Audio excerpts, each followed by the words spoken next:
বাংলাদেশে সরকারি চাকরি পাওয়া মানে যদি সফলতা হয়, তাহলে লাখ লাখ পোলাপাইন 48 পৃষ্ঠার পাসপোর্ট বানিয়ে প্রবাসী হইতো না। বিষয়টা কেমন জানি চুদিং পং হয়ে গেল না? হ্যাঁ, ওই 48 পৃষ্ঠা বানাইতে লাগে 18 থেকে 20,000 টাকা, আর একটা সরকারি চাকরিতে অ্যাপ্লাই করে 18 থেকে 20,000। সফলতা তুমি কি বুঝো ভাই? প্রথমে এই প্রবাসী যে ভাইয়ের ভিডিওটা, ওই পাসপোর্ট বানাইয়া সরকারি চাকরি হইলে অ্যাং ট্যাং বকর চক্কর। দেখেন, এই জায়গায় দুইটা সমস্যা আছে।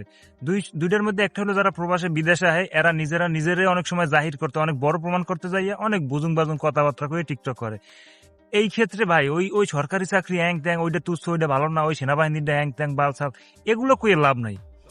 আমি প্রবাসে আইছি, আমরা বিদেশে আইছি, বিদেশ কি পরিমাণ পাইন মেরা খাওয়া লাগে আপনিও জানেন, আমিও জানি। দিন শেষে টাকা কামাই করেন, আপনি খাইবেন, ওই সরকারি চাকরি যে করে হ্যাঁ খাইবে। হেয়ার দিক দিয়ে দেশের লোকে করতেছে, আপনি দিক দিয়ে করতে আছে।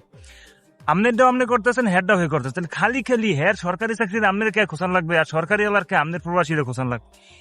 এই দুই মেন্টালিটির মানুষ ও দুইটাই খারাপ। হে প্রবাসীও করে, সরকারি চাকরিজীবী হে যেই হোক, খোঁচাখুচি কে করা লাগবে? এ সরকারি রে খোঁচা দেয়, সরকারি প্রবাসী রে খোঁচে। আরে দুইজনেই তো কাজ করতেছে নাকি? ও সরকারি চাকরি পাইছে, আর কপাল ভালো খারাপ যা মন চাই হোক, ও চাকরি পেয়েছে, ও চাকরি করে, ও খরাত করে খাও, ও যা করে খাও, ও কাজ করতেছে নাকি? আপনি প্রবাসী আইছেন, আপনার টাকা আছে, আপনি আইছেন, আপনি কাজ করতেছেন, কষ্ট করতেছেন। আর খালি এগুলো লই কামড়া কামড়ি, এই কোন মূর্খতায় পাইছে আমি বুঝি না।